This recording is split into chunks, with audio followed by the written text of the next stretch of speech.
اج میرے دل دے اندر جے میرے والد دی عزت موجود ہے تے اے بھی صحابہ کرام دی وجہ تو ہے، اے بھی صحابہ کرام دی وجہ تو ہے۔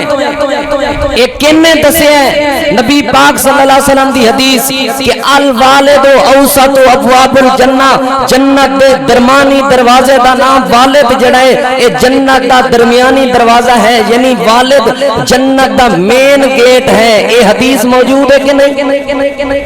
موجود ہے۔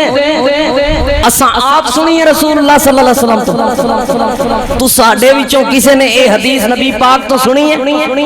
کنے سنی ہے؟ بول کے دسو سارے کنے سنی ہے؟ صحابہ نے۔ یعنی آج میرے دل دے اندر میرے والد دی محبت موجود ہے تے کیدی وجہ تو؟ صحابہ دی محنت اور محبت دی وجہ تو۔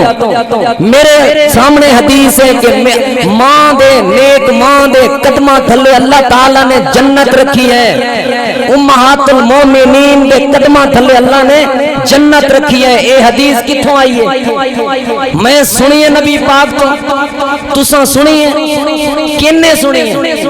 آج سارے بول کے میں تانوں اے جمعہ یاد کروانا ہے، کنے سنیے؟ صحابہ کرام نے اے حدیث سنیے رسول اللہ صلی اللہ علیہ وسلم تو تہاڈے میرے تک پہنچیے۔ آج میرے دل دے اندر میری ماں دا قدر موجود ہے تے کیدی وجہ تو؟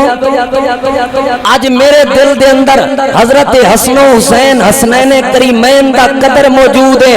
الحسین الحسن والحسین سیدہ شباب اہل الجنہ۔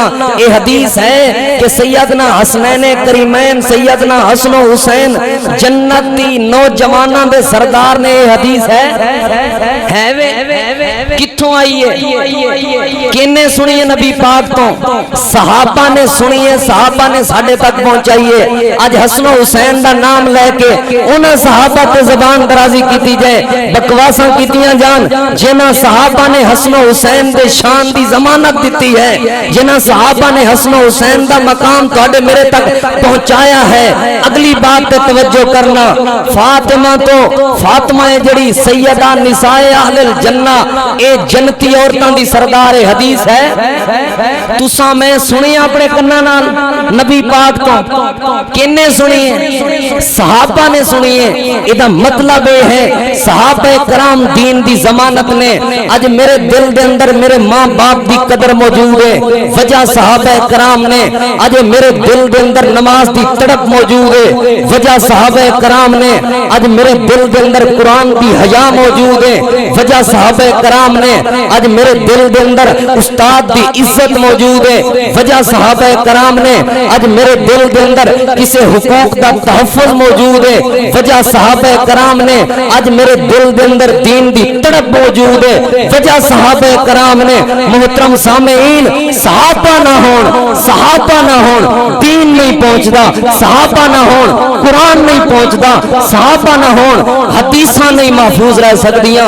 صحابہ محفوظ نے، اسلام محفوظ ہے، صحابہ محفوظ نے، دین محفوظ ہے، صحابہ محفوظ نے، رب دی توحید محفوظ ہے، صحابہ محفوظ نے، نبی پاک دی ختم نبوت محفوظ ہے، صحابہ محفوظ نے، رب دا قرآن محفوظ ہے، سونے نبی کریم صلی اللہ علیہ وسلم دا فرمان محفوظ ہے۔